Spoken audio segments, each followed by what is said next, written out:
Goblins Inc. is a chaotic game of robot construction and combat from designer Filip Neduk and Czech Games Edition. In Goblins Inc., players work in teams to build giant robots to pit them against each other to win the head goblin's regard and inherit control of the company. You play it with 2 to 4 players, and it lasts about an hour and a half. Each player starts Goblins Inc. with 3 goblin figures, a promotion card, and a deck of hidden agenda cards in their color. And one of those goblins goes on the scoring track. The construction yards are set aside along with the pilot's controllers and tactician's controllers, and the rest of the components are shuffled and placed face down on the table.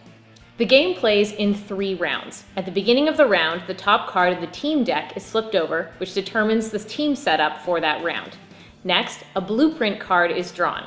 Everybody's goblins are placed in the squares in your construction yard indicated on the blueprint. No tiles can be placed in those squares this round.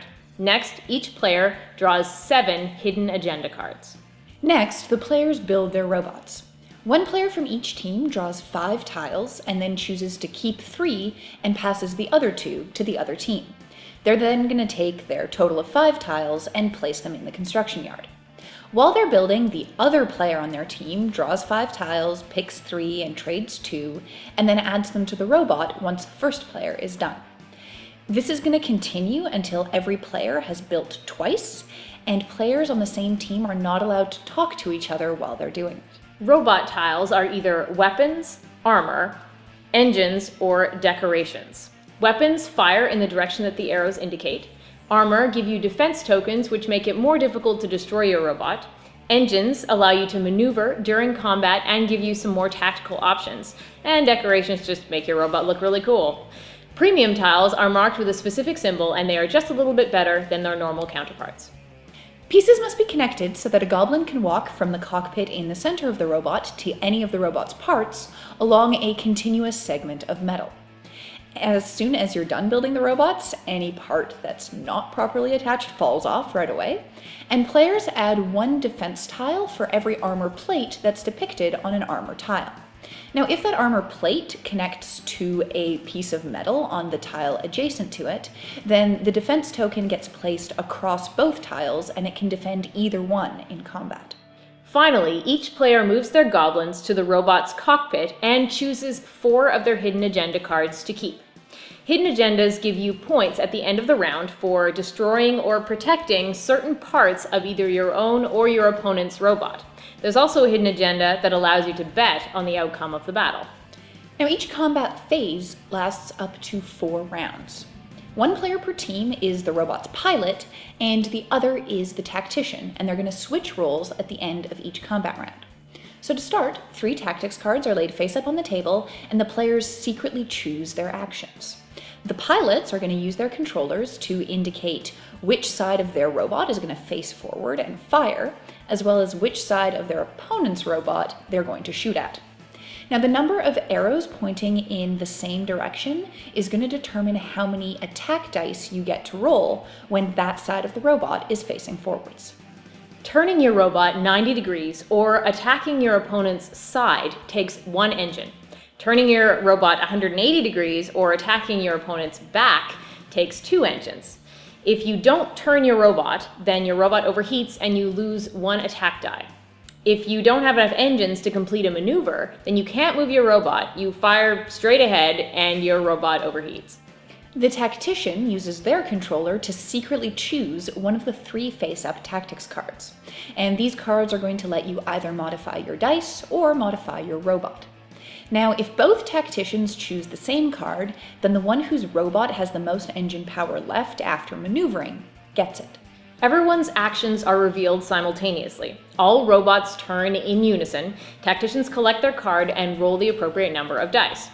If you roll a number, that's a hit on that row of your opponent's robot. If you roll a blank side on the die, then that means that you miss. The attacking tactician can decide in what order their hits are resolved. A hit destroys the first tile or defense token in its line of fire. Any tile that's no longer attached is going to fall off, and a direct hit to the cockpit knocks out 1 goblin. If at any point one of the robots loses either all of its weapons or all of its goblins, it's disabled and it's out of the fight.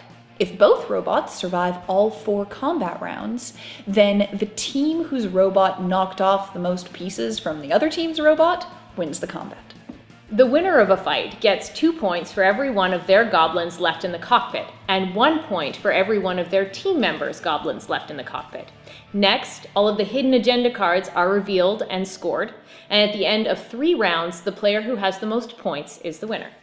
I really enjoyed Goblins Inc. It's got that same mix of random chaos and careful planning that you know is going to go horribly wrong that I've always really liked in Galaxy Trucker and Robo Rally. This is very much that kind of game, but it's also got some really unique elements to add. One of my favorite things about this game is that team play element. Not only does it work as a really neat addition to the strategy and the randomness, because the left hand never knows what the right hand is doing since you can't talk to each other, it also acts as a really neat balancing mechanism because everybody is going to be partnered with everybody else in the game at least once. So it's really hard to pick on just one player, and it also gives a little bit of a boost to players that are new to the game or maybe aren't so good with the spatial planning element of it.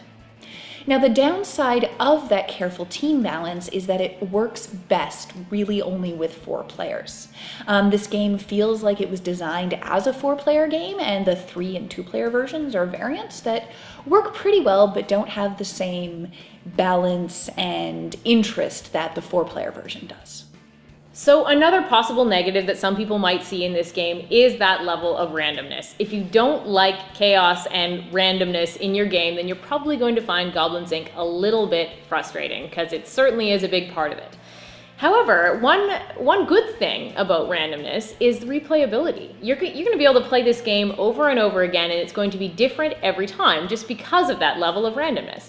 Also, there's a nice balance here. Those hidden agenda cards tend to balance out the random just a little bit because they add that really interesting sort of sneaky hidden strategy that you have to think about sort of separately, and it adds another layer to what could be a very random, very chaotic game. Also, a big pro for this game, which has to be mentioned, is the theme. It is a fantastic theme. It's funny, the art is really cool, really cute, and the theme is pervasive. It's very well realized throughout all of the components in this game, so you're really going to enjoy it. I mean, really, you can't go wrong with building giant robots of death and driving them around with goblins. Everybody loves that.